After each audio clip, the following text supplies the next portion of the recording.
hoy el mundo nos exige unas nuevas respuestas a problemas. Todo está cambiando, los modelos educativos, los modelos pedagógicos también están sufriendo un cambio. En el pasado todo giraba alrededor del profesor. Las formas en que se comunicaba con la gente es totalmente diferente como lo estamos haciendo ahora. Debemos de estar actualizados, debemos de buscar estrategias nuevas para poder implementarlas en la educación que se está requiriendo hoy en día. Tenemos que hacer alumnos competitivos y desarrollarnos a la par de otros países. Y debemos preparar a nuestros alumnos a nuevos paradigmas. Básicamente ha sido mi compromiso el buscar alternativas que permitan abordar el conocimiento de una manera diferente. Realmente los que más se benefician son los niños, porque la tecnología ahora sí está puesta al servicio de la educación. Eso implica pensar en tecnología, eso implica pensar en métodos distintos a los tradicionales. É uma escola onde você aprende com o universo. Não vejo mais com lousa e giz. Isso para mim acabou.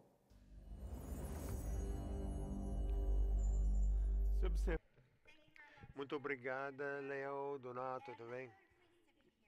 Eu estou muito contente em poder estar aqui. Há uma razão muito especial. Há quase 25 anos eu trabalhei aqui. Essa foi minha casa por um ano inteiro. Eu adorei. Adorei por várias razões. Uma das razões é porque eu admirava minha vida toda Walt Disney. Mas não só devido à capacidade de realizar os sonhos, mas devido à sua missão. E quando eu trabalhei na Epcot, nesse tempo, havia uma atração muito boa, um jogo.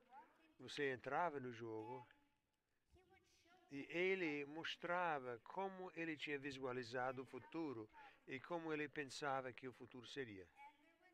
E havia um tempo FaceTime, um tempo de cara a cara. Você podia ver uma mãe olhando o que os meninos estavam fazendo numa tela e as crianças estavam se comunicando com ela. Esse é o sonho que ele tinha de como o futuro seria. Mas sabe o que é? Essa atração agora está fechada. Porque a tecnologia chegou e ela tinha razão. Então, isso de que trata nossa palestra. Como é que nós visualizamos a educação nos anos vindouros? Temos um excelente desafio, porque os trabalhos que nossos alunos vão ter não existem ainda. As carreiras que eles vão estudar podem nem existir agora. Então, como é que nós podemos prepará-los? Como podemos fazer com que estejam prontos para um mundo que está em movimento tão rápido? Então, agora estou muito honrada e muito contente em poder apresentar uma pessoa que começou como professora de escola, como todos nós aqui, e depois ela foi diretor financeiro de um distrito escolar no Texas e usou toda a experiência que ela ganhou na sala de aula e da escola. Ela entrou na Apple no ano 2000 e ela ajudou a Apple a definir a impressão do século XXI em termos do ambiente de aprendizagem. Por favor, ajude-me a dar uma salva de palmas a Stephanie Hamilton.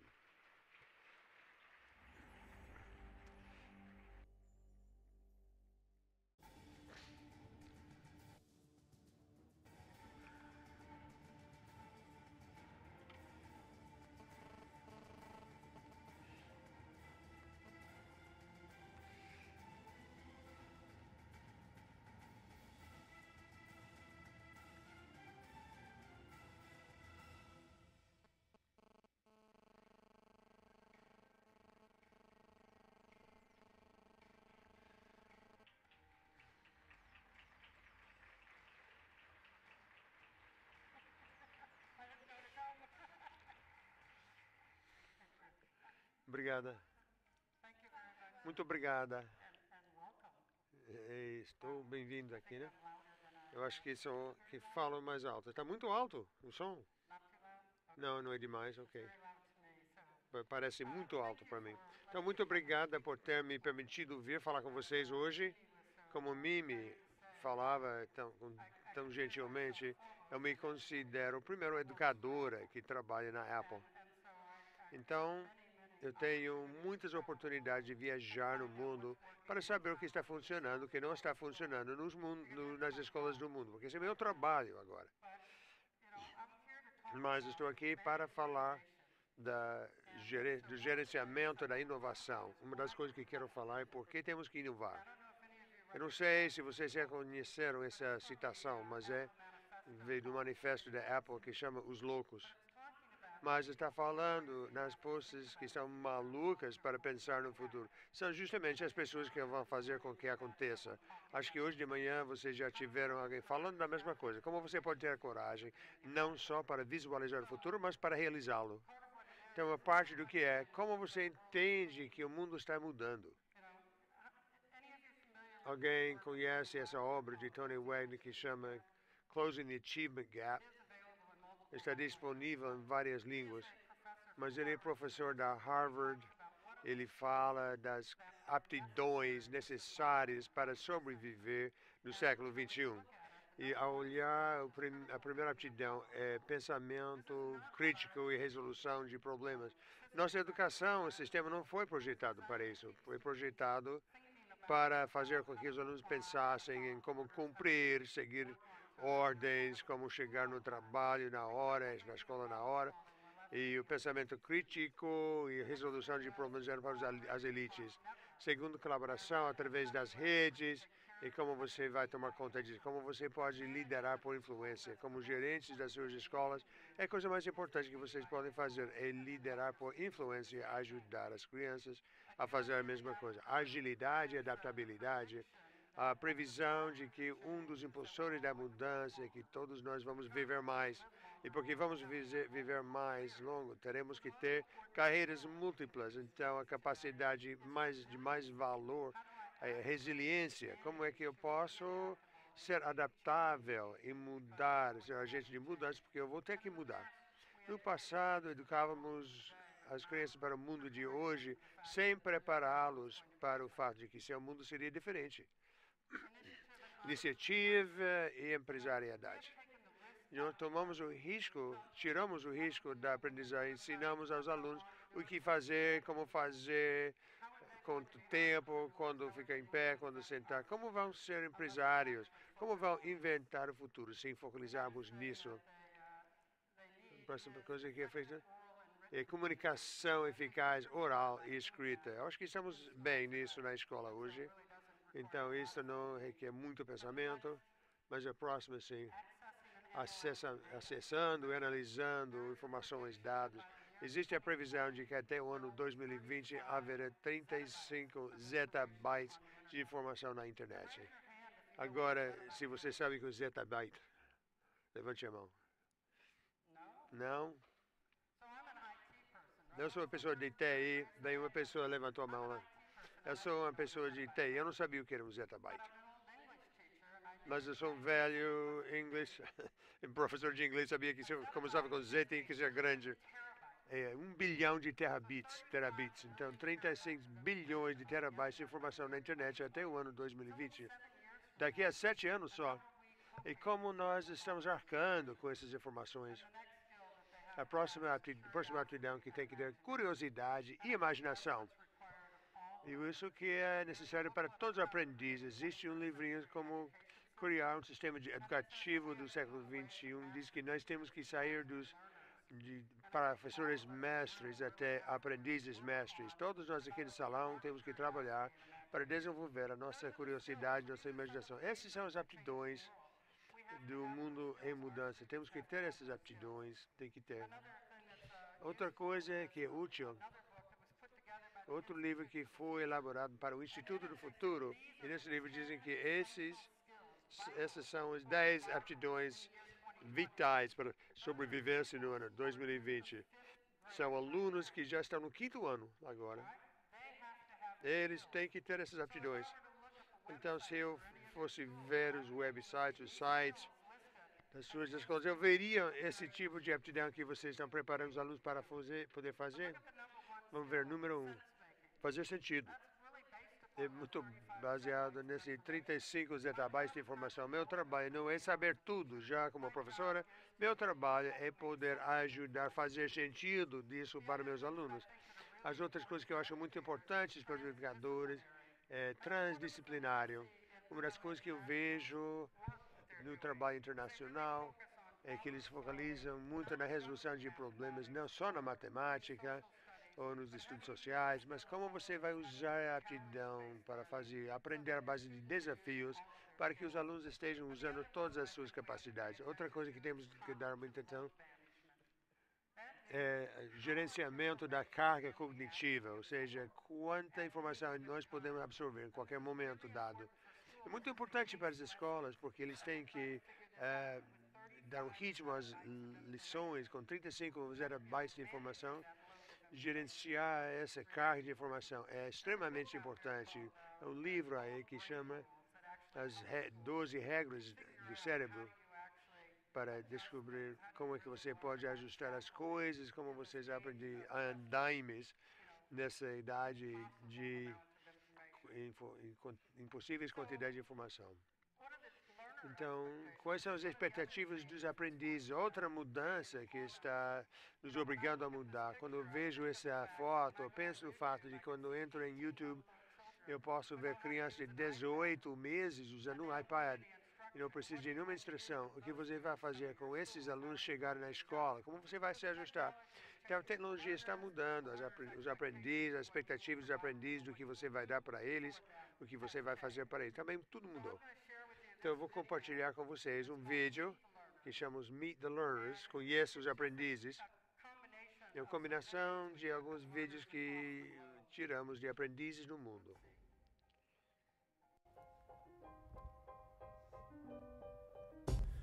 About a year ago, I was asked by a couple of my friends at Apple to go out and produce some videos that really collected evidence of what learning really looks like at a variety of different age groups. You know, really focus on the kind of stuff that kids are doing, why are they doing it, and the process that they take on how they're doing it.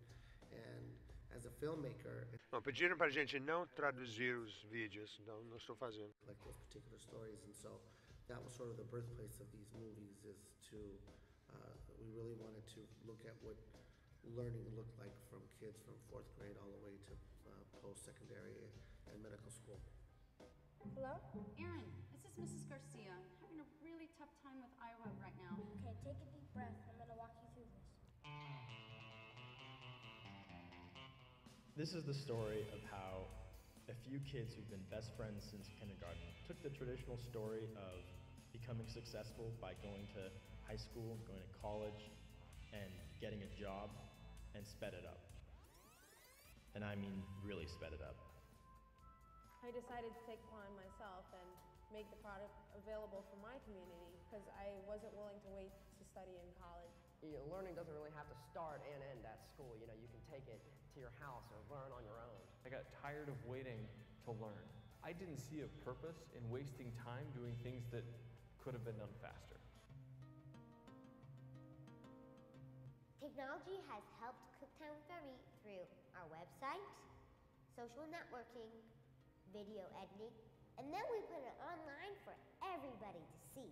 I wouldn't be able to figure out how to use these things without the internet. I just go on the internet, go to YouTube, type in how to. I think it's a more intuitive way of learning, really, of having an understanding of what you're trying to solve, and then communicating that to a large group of people, whether it's in the form of an iPhone application or in the form of a digital story.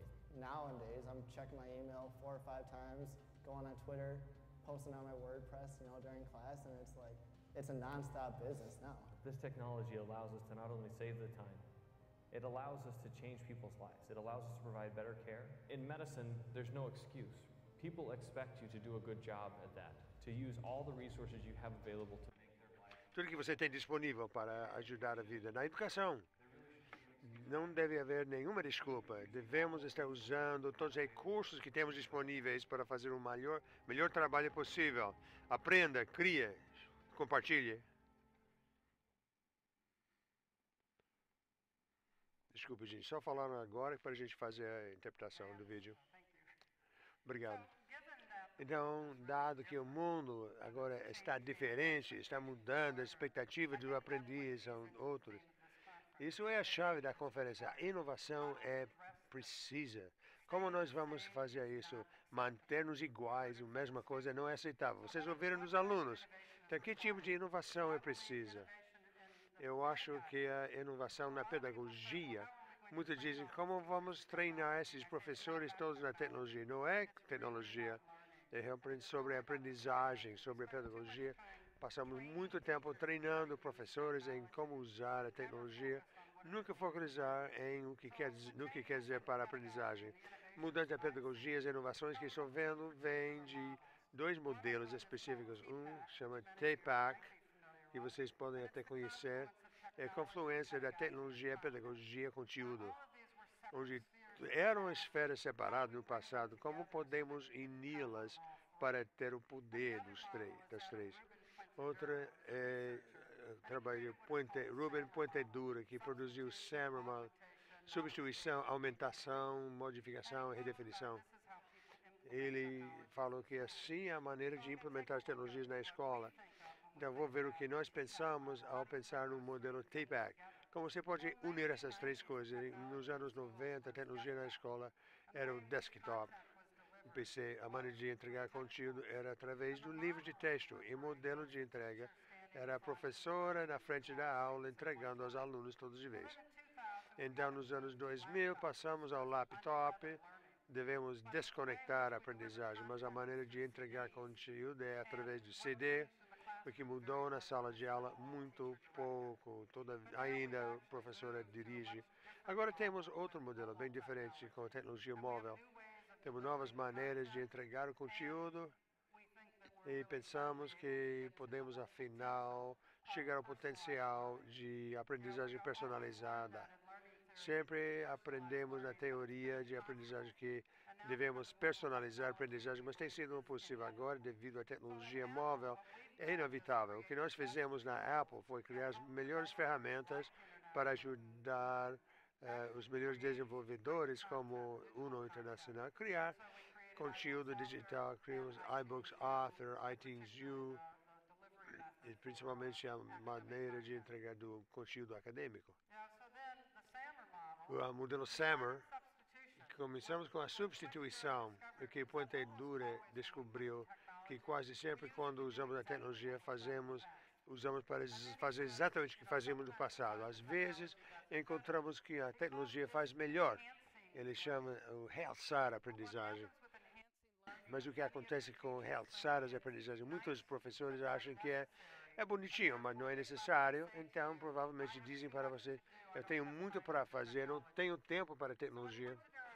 Então, o que Puentedura descobriu que quando você tem o benefício da tecnologia, quando você passa a modificação e redefinição, e modificação, para mim, é o centro de controle que eu aprendi na universidade, que o estudante tem que ser proprietário da sua própria aprendizagem, mas não possibilitamos isso no modelo antigo de aprendizagem. Então, como podemos mudar isso? Como nós, como educadores, professores, como podemos definir o que o aluno deve demonstrar que aprendeu, mas também dar oportunidade e a liberdade para criar e demonstrar o seu entendimento de uma maneira que faz sentido para eles. E a redefinição realmente me muda como professora. E aí que quando começo a usar tecnologia de uma maneira que não podia fazer antes, agora eu sinto que é parte do meu trabalho. Ensinei muitos cursos, muitas matérias, fui professora de colégio de inglês, história e matemática, que me fez uma pessoa muito rara. Eu vou dar um exemplo da história que eu posso ter ensinado e vocês podem achar engraçado. Ensinei a história no Texas. Eu tinha que ensinar o Álamo. Então, vocês podem conhecer o Álamo de outra perspectiva totalmente diferente do texanos. Eu podia ensinar isso do meu livro de história do Texas, ou podia também ensinar a partir da minha versão online do livro de texto. Então, o trabalho, dever é a mesma coisa, ler o capítulo 15, responder a metade das perguntas e fazer um dos artigos de pesquisa. Eu nunca dei esse assignment, mas eu trabalhei com muitos coaches, muitos treinadores atléticos que faziam isso. Esse é o trabalho, dever, é um exemplo de substituição, né? Mas se eles tivessem um artigo de pesquisa no final do capítulo, funcionalmente melhor usar a tecnologia online, a versão online, e não a versão em papel, porque quando você tem a versão online, esses pontos de pesquisa são só um clique. Se estão no livro de texto de papel, eu posso ter que ir à biblioteca, e como aluno, eu estou pensando se vai ter um impacto na minha nota se não fizer, porque eu não quero ir à biblioteca fazer isso. Então, isso é funcionalmente melhor. É um mau dever, porque como aluno, eu poderia copiar as perguntas no final do capítulo, colocar na janela de busca, e ela me levaria exatamente onde a resposta está no capítulo. Então, outra vez, isto é puramente uma aumentação, um aumento.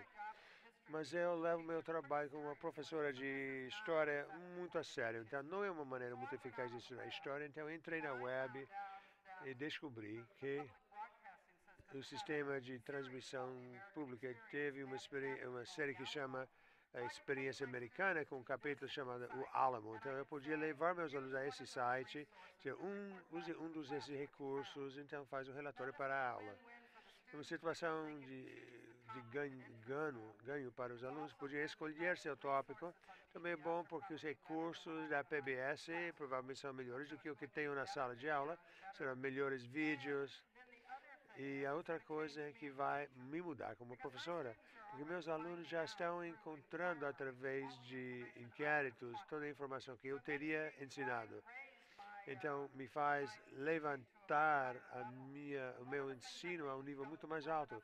Uma das coisas que não fazemos muito bem na escola é dizer para os alunos por que eles devem aprender uma coisa. Pessoalmente, eu acho que porque você tem que aprender o Alamo é muito importante. Então, eu fui a iTunes U, na modificação, eu fui a iTunes U e encontrei esse curso da Universidade Aberta no Reino Unido, que chama Morando num Mundo Globalizado. Globalizado está mal escrito, mas é a ortografia britânica, com S, a gente usa o Z. O que os britânicos sabem do Alamo, mas a descrição, tudo na iTunes U, a descrição para que tem fronteiras, porque as pessoas riscam para atravessar uma fronteira. Este álbum investiga a fronteira entre México e os Estados Unidos como um lugar que divide e une pessoas e fala das diferenças culturais. Então, para mim, o meu entendimento é que você não pode compreender os problemas de imigração entre os Estados Unidos e o México sem entender o Alamo. O problema é que sempre ensinamos da perspectiva do Texas. Isso complica o entendimento de por que um problema é complicado. Então, quando eu escuto o vídeo, 1891, México ganhou a independência da Espanha, incluindo o território, grande parte do que é o oeste, o faroeste dos Estados Unidos. O estado mexicano de Texas tinha ideias da independência. Você tem que passar a iTunes U para ver o resto da história. Mas a pergunta é a seguinte: está contando do ponto de vista do México e não só do ponto de vista do Texas. Então, como professora de história, eu posso dar uma perspectiva equilibrada da história. Então, esse é o meu trabalho. Essa aqui é a maneira como a tecnologia permite transformar a minha prática. Eu não poderia ter feito isso sem acesso à tecnologia. Então, como modelo, em termos de pedagogia, pontuação, é um modelo muito fácil. Como gerentes, você pode ter uma linguagem comum com os professores em termos do que você vê na sua prática ao visitar as salas de aula. Sempre estão em modo de substituição. Como você pode fazer com que aumente? Os professores também podem pesquisar e ver. Sempre parece que faço esse tipo de dever. Eu poderia mudar isso. Então, é um modelo muito, muito, muito bom de instrução. Então, eu acho que quando você olha isso, as pessoas, bom, você é de uma companhia de tecnologia, você só vai falar dos dispositivos que vão à sala de aula, mas a verdade é que eu passo muito tempo também vendo como as pessoas se organizam para aprender. Ao viajar no mundo, eu passo tempo visitando as escolas, vendo como eles arrumam as salas, como a instrução acontece nas salas. E eu falo com os alunos que eles precisam da escola. Então, eu vou mostrar umas coisas. Usei o trabalho de David Thornburg, que escreveu um artigo que chama Campfires in Cyberspace. Há 4 maneiras de maximizar a aprendizagem dos 4 tipos de ambientes. O primeiro eu chamo Campfire, fogueira do campamento, que é a sala de aula.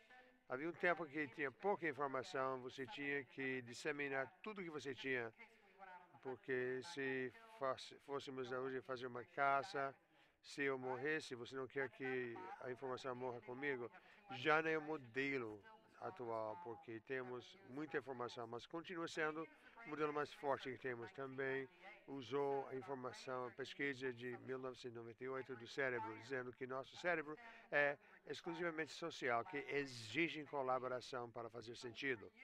Então, para vocês, devem pensar em quando foi a última coisa que você aprendeu uma coisa difícil e descobrir se você queria estar com os especialistas ou você queria estar com novos aprendizes para poder. Você entendeu o que ela quis dizer?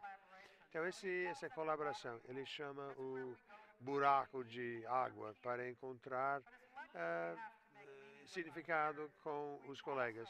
Também temos que fazer um significado para nós. Ele chama a cova.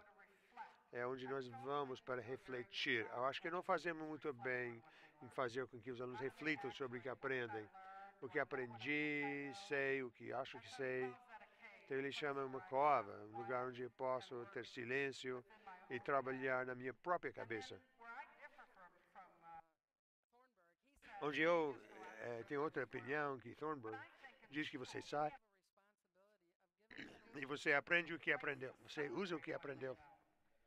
Não precisam ter um lugar para celebrar o que sabem, para apresentar, para publicar, para demonstrar ao mundo o seu entendimento. Eu acredito que a maioria das escolas tem campos atléticos, né? Para demonstrar a proeza nos esportes. Provavelmente tem teatros para as artes cênicas. Mas como você vai celebrar, realmente mostrar o que os alunos aprenderam? As pessoas dizem, bem, a gente coloca os papéis na sala, mas não é um público bastante grande. A viajar no globo, eu tiro fotos. Tinha uma escola em Nova York, em Harlem. É uma escola que foi uma escola fraca, e abriram, falecida, abriram na teoria de jogo. O sentimento geral dessa fotografia dá a impressão de que não é aquela sala de aula antiga, as crianças sentadas em filas, olhando para frente para a professora. É um espírito comum.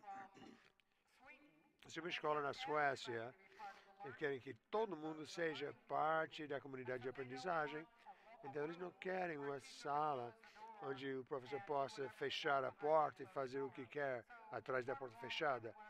Então a parede de frente de todas as salas é de vidro.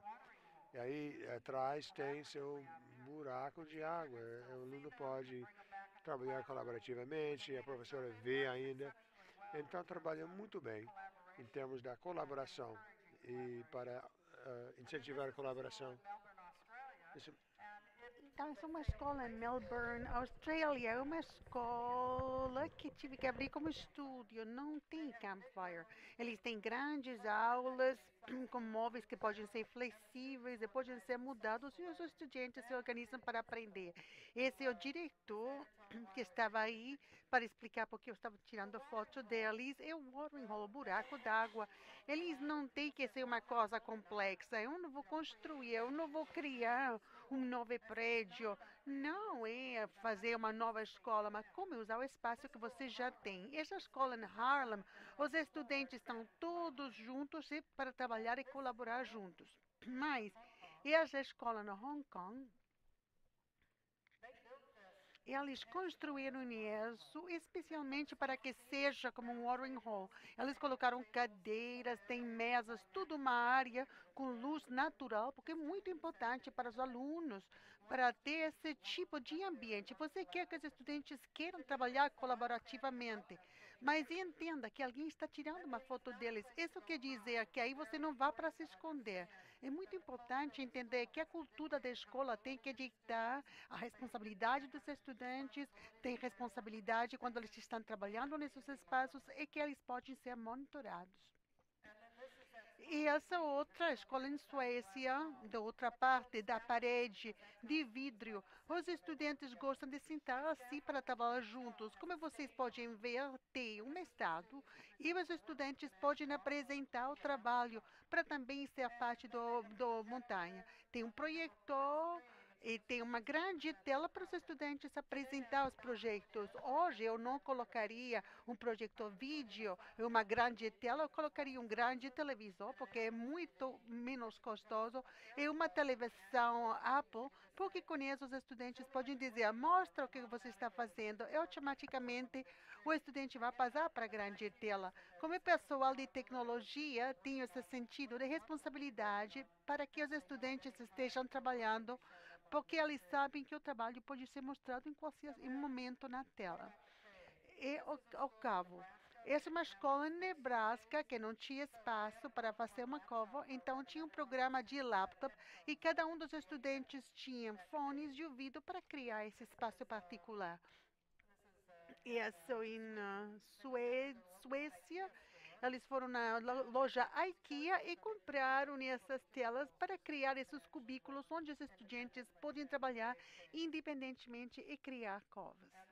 E aqui é uma escola em Harlem, eles usaram simplesmente uma cadeira e a regra é, se o estudante está sentado aí, você não pode interrompê-lo, porque ele está trabalhando independentemente e eles precisam de ter essa liberdade para fazer o seu trabalho. Então, Mountaintop para mim é muito mais difícil de achar quando eu vou visitar as escolas. Essa é uma escola na Austrália, aquela escola no Melbourne. Eles colocaram um projetor e todos os dias os projetos dos estudantes são mostrados. É uma coisa boa, bem legal. Os estudantes têm que fazer também estudos na comunidade, eles usam wikis, tecnologia, e os estudantes têm que publicar o trabalho feito para que a escola inteira saiba o tipo de trabalho que eles estão fazendo. Mais uma vez, aí eles têm essa voz e aquele sentido de responsabilidade. Em Apple trabalhamos uma coisa chamada aprendizagem baseada nos desafios. Eu já apresentei diferentes conferências em diferentes países do mundo. 3 anos atrás estivemos na cidade de Praga e trabalhamos com Lidskovich Palace no centro da cidade de Praga. Eles trabalham com uma escola onde tivemos o nosso congresso. Eles ofereceram 20 artefatos dos museus que não foram mais usados. E o que os alunos fizeram foi de saber de onde via, qual é a importância desse artigo da República Tcheca, onde pertence no museu, e tinha que criar material de marketing para encorajar as pessoas a visitar o museu para ver os artefatos de arte. À noite de abertura da conferência, fizemos isso no palácio, e em cada sala do palácio, além de ter os artefatos, tínhamos a apresentação dos estudantes, porque era tudo de mostrar o que os estudantes aprenderam para compartilhar. E foi muito impressionante. O ano passado fizemos em Geneva. Tivemos um menino de 12 anos que fez o melhor trabalho para explicar o processo de aprendizagem. Na verdade, ele podia explicar como você pode solventar problemas, como você vai testar, se não dá certo, você ajusta e você tenta mais uma vez. E foi incrível o que esse tipo de aprendizagem baseado nos desafios pode fazer. Então, essa é uma escola na Suécia. Eu gostaria de passar rapidinho nessas imagens. Eles pegaram o conceito de espaços de aprendizagem e eles desenharam nas escolas em base a isso.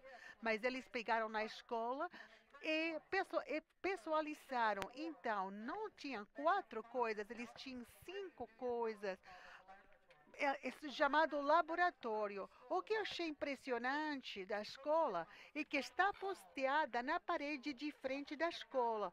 Então, os princípios pedagógicos, todos os pais sabem exatamente o que a escola ensina, o que está fazendo, o que cada uma dessas áreas deve fazer. Vocês têm os desafios de trabalhar com pais que não querem mudança nenhuma. Esse é um dos modelos que eu achei muito bom, porque a escola fala diretamente com os pais para explicar o que a escola está ensinando aos alunos. Então, eles pediram aos estudantes, o que você ama de vir à escola e o que você não gosta? Eu acho que isso é uma coisa que não perguntamos aos nossos alunos. Aqui os estudantes disseram, eles gostam de visitar a escola, de ter amigos, de ano 1 a 5. Quando eles têm um amigo, eles ficam contentes, mas eles ficam tristes quando eles se sentem sozinhos.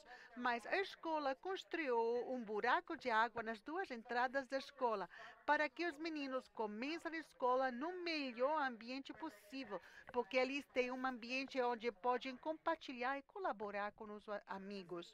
E esse é o outro, no outro final, muito color, muita cor, espaços para brincar, para criar e para usar a imaginação. Aqui fizeram uma montanha no meio da escola, o nome é Montanha Azul. E do outro lado tem a área onde os estudantes podem fazer apresentações. E embaixo da montanha tem um cavo.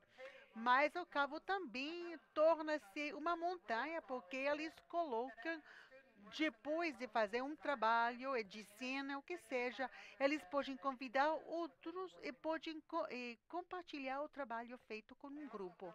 Eles fizeram também esses espaços que têm pequenas aulas, onde você pode usar como cova, como buraco, mas a estrutura inteira é toda preta, disponível para os estudantes e usam isso como uma tela de projeto, onde eles podem escrever todos os projetos e todos os apontes como equipe.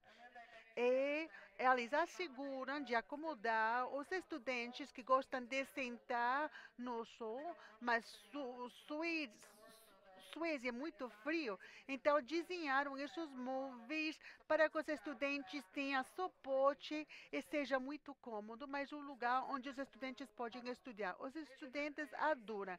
Essas são as cavas que eles construíram nas janelas, naturalmente usando a luz porque o que eles fazem, eles têm que maximizar o uso da luz natural. E, além de ter esses espaços, eles trabalham com atividades físicas. Por exemplo, subir as escadas, fazer exercício. Então, eu vou passar agora o microfone a mim. Não, eu vou compartilhar isso comigo, me desculpa. Porque se eu penso o que a tecnologia faz é para criar esses espaços. Então, as tecnologias para o Campfire são todas tecnologias distributivas, de poucos a muitos. Aquele outro chamado Watering Hole e o Mountain Top são todas tecnologias colaborativas, mas para que seja Mountain Top tem que ter feedback, comentários. Os estudantes têm que ser autenticados na rede. E as tecnologias da Cavo são todas de o que eu vou acessar, quais são os recursos, quais são as aplicações, que tipo de aplicações criativas eu vou dar. Então, sem mudar nada fisicamente nas escolas, assim como vocês podem criar espaços de aprendizagem para maximizar a aprendizagem dos seus alunos. Então, inovação em pedagogia e inovação nos espaços, isso precisa de inovação de gestão, que é inovação em liderança. Uma coisa que eu tenho que compartilhar com vocês é uma coisa que eu descobri viajando pelo mundo todo, são os dois diferentes modelos de como usamos tecnologia. O início, cada um de nós que suportava a tecnologia, fez a parte azul, a parte de produtividade empresarial, a parte dos gerentes, como você faz que as pessoas sejam mais produtivas, como reduzir custos. Você tem que ser muito restringido para que você não pode entrar nas aplicações de outros, centrado na rede, quanto dinheiro, poupança de dinheiro, como? Eliminando o pessoal. A pergunta, você está colocando tecnologia na aula para eliminar estudantes? Talvez não. Então, a ferramenta de aprendizagem é diferente. Trata-se de criação e disseminação de informações. Trata-se de exploração criativa e criar e explorar para isso. Isso é uma coisa que me emociona muito como pessoa tecnologia. Como eu posso manter a rede se as pessoas estão explorando? Uma pessoa de tecnologia deve ter um bom programa de recuperação. Tudo tem que ser altamente interativo, ad hoc e colaborativo. Então, quando temos um sistema como na parte sul, e eu, como professora, quero colaborar com uma pessoa de outra universidade, não posso fazer com a rede. Tenho que passar todos os outros níveis antes de ter autorização para abrir esse portal. E quando isso aconteceu, o momento acabou. Os professores falaram, nunca pude usar isso porque não responde à minha necessidade de fazer imediatamente. As soluções têm que ser expressivas, quer dizer que você tem que se assegurar que a rede que você tem um grande e amplo de banda. E tem que ser centrado no usuário. Eu fui contratada para ser a diretora principal de um sistema de 78 mil estudantes. Porque ele queria mudar o departamento de que é o nome do departamento, ao departamento de como podíamos servir vocês. E para completamente ter um enfoque diferente no usuário e na aula de classe, e você vai medir sucesso pela oportunidade de propriedade. Você atingiu o seu objetivo, você chegou na sua visão. Não, se você comprou barato. E nós achamos que as escolas sucedidas têm os dois sistemas. Então, como gerente, provavelmente vocês estão acostumados na parte sul. Mas como gerente, que é também um líder, na verdade, você tem que trabalhar. Tem que trabalhar na parte verde. Tem que se assegurar de ter os dois. Então, talvez você vai ter que considerar a dimensão de gerenciamento e de liderança. Eu achei um site na internet que fala dos roles. Talvez você já está focalizando isso. Supervisar os processos, concentrar, ter um equilíbrio, execução, boa execução, solução rápida dos problemas. Tem processos, porque as pessoas entendem os processos, dá boas direções de técnicas e processos. É o último, eu não sei se eu concordo ou não, mas a persona remota é impersonal. Criar uma distância entre você e os professores, para que você não seja amigável demais com os estudantes. Eu não sei se eu concordo com isso ou não, mas a definição de um líder precisa que você queira criar o futuro. Também você tem que fazer mudanças, trata-se tudo de mudanças. Os líderes também pensam de ideias, você tem que ter visão, mas a sua visão não pode ser só a sua visão, tem que ser uma visão compartilhada. E também você quer ver problemas como oportunidades. Então, não é somente solventar problemas, mas ter paciência. Porque se você usa isso como oportunidade, você pode fazer novas coisas.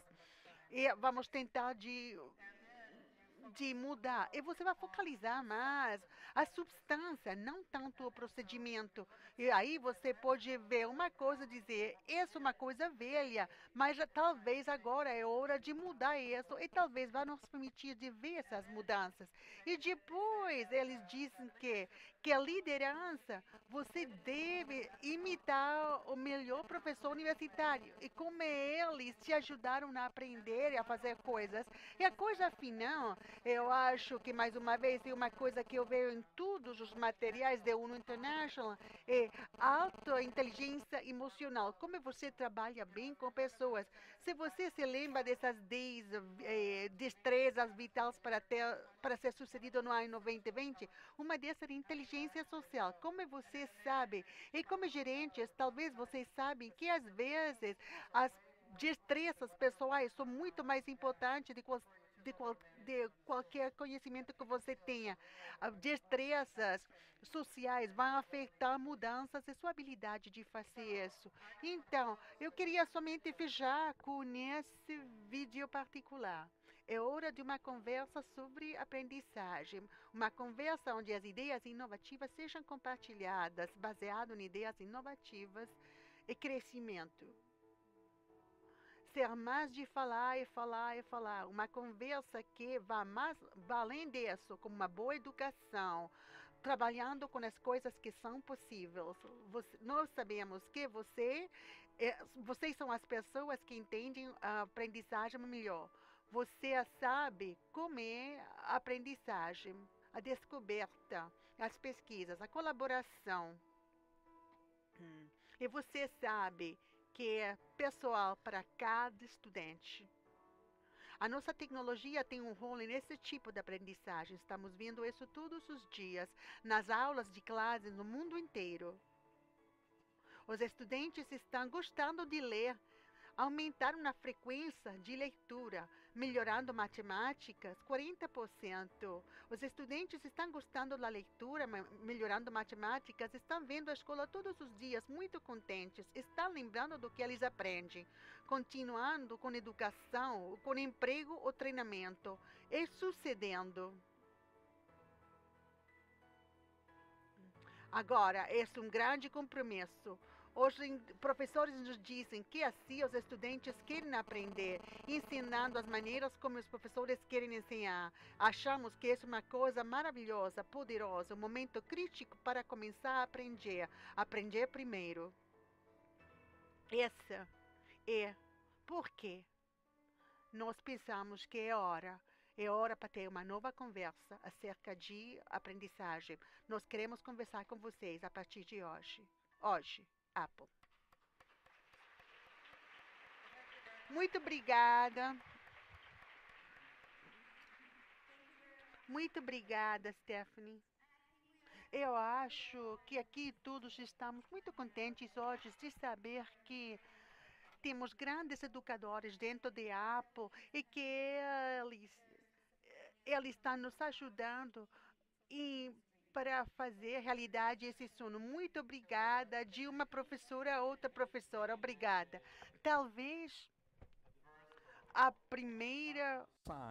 Talvez o primeiro sinal de mudança sejam as pessoas aqui que não estão escrevendo, mas estão tirando fotos com o iPad. Vocês querem levantar para ver quem está tomando notas no iPad? Então, vocês são representantes do século XXI. Temos que tirar uma foto. Então, vamos tirar uma foto. Muito obrigado pela sua presença. Muito obrigado, Mini.